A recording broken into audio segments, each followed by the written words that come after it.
What's up, coconut kayo dyan mga kaibigan? Today magsusundo tayo ng another puppy and yes, dito nga pala ito sa Quezon Hill, Baguio City mga friends. Ayan oh, ganda ng view ng rooftop or ng mga bubong. So ayan mga kaibigan, ito na po si Tala. So depende ko anong ipapangalan ni Ate Inday dito para may kasama si Liit doon.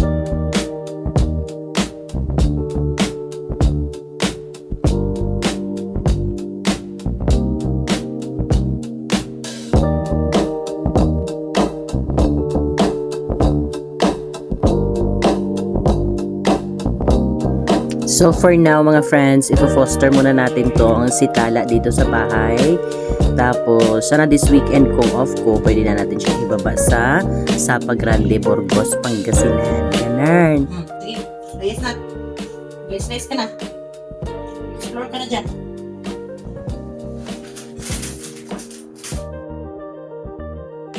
Ako, ipakita ko sa inyo ang nawagwag ko mga kaibigan dito sa Hilltop sa Baguio, tig-20 isa. Alright, so una muna. So iba-iba, mayroon akong nakuhang tig-20 at mayroon ding sapatos na tig-50. Oh, di ba? So ito muna. Una muna mga friends yung tig-20. Ito yung mabili natin. Pang inner. Oh, di ba? Tingnan nyo. Ah, tig-20. Pang loob. So siguradong kasya ko to kasi tignan mo naman. Kaluwag. So yan, 20. Wala siyang butas, whatever. Ito naman mga kaibigan, Lucky Brand. 20 din. Pang loob. Oh, parang crop top ba? Oh, di ba? Pang loob siya, 20. Ito din, 20. Oh. Tsaka gusto ko yung tela kasi, yung parang nauunat na tela. Ah. Oh, di ba? Ayan po ang ating wagwag. So, lalabhan natin yan mga friends. Tapos, tsaka ko ngayon isuot ang tig-20. And then, meron din akong nakuhang 50 kuan. Ilang piraso? Pangginaw. Yung ano siya. Anong tawag dito? Basta pangginaw. Pero hindi siya shawl. Hindi rin siya scarf. Para sa liig. Ito, bali, 4 ang nakuha ko for 50 pesos. Oh, diba? Ayan. Para siyang scarf, pero bilog na siyang ganyan. Hindi siya yung natatanggal. Yon. So, ayan, my friend. Ang ganda niya. As in. Sabi ko, no. Baka naman ninakaw lang to. Charot. Ayan. For 50 pesos, 4 na piraso. O, diba? Winner na siya, my friend. Kailangan natin to ngayon kasi magginaw. Alright, so are you guys excited sa ating shoes na 50 pesos? First, ito muna. 50 pesos na shoes! Tignan nyo naman yan mga kaibigan, oh. Size 30. Ano? Hindi ko alam size 30, sure ba? 37 ba? Iwan ko. Pero may kunti siyang sira dito.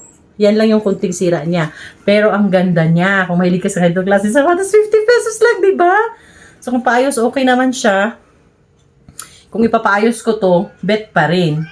Kasi, ano siya mga kaibigan, leather. And I like the color. Ah. Pero hindi na kasi ako pa siya palaging lumalabas kasi ibig ko sabihin, nasa bahay lang naman ng work ko. So, dati, ganitong klaseng sapatos ang mga pang-office ko. Ngayon, size 39 pala ito. O, ayan, my friend, 50 pesos! Gulat talaga ako. First time ko ulit na nagwagwag ng ganong oras. Mga alas 5 bago mag alas 6 ng hapon sa palengke mismo sa Hilltop. O, yan. Hilltop, Baguio City, mga friends. O, diba? Charot. And then, ang pinakalas para kay Madam. 50 pesos din siya. Yung parang bakya ba? Mahilig din siya sa ganyan, na patulis. Yung parang nanunusok. Ayan. Meron lang siyang kunting sira dito. Yun lang, yung parang nalaknit.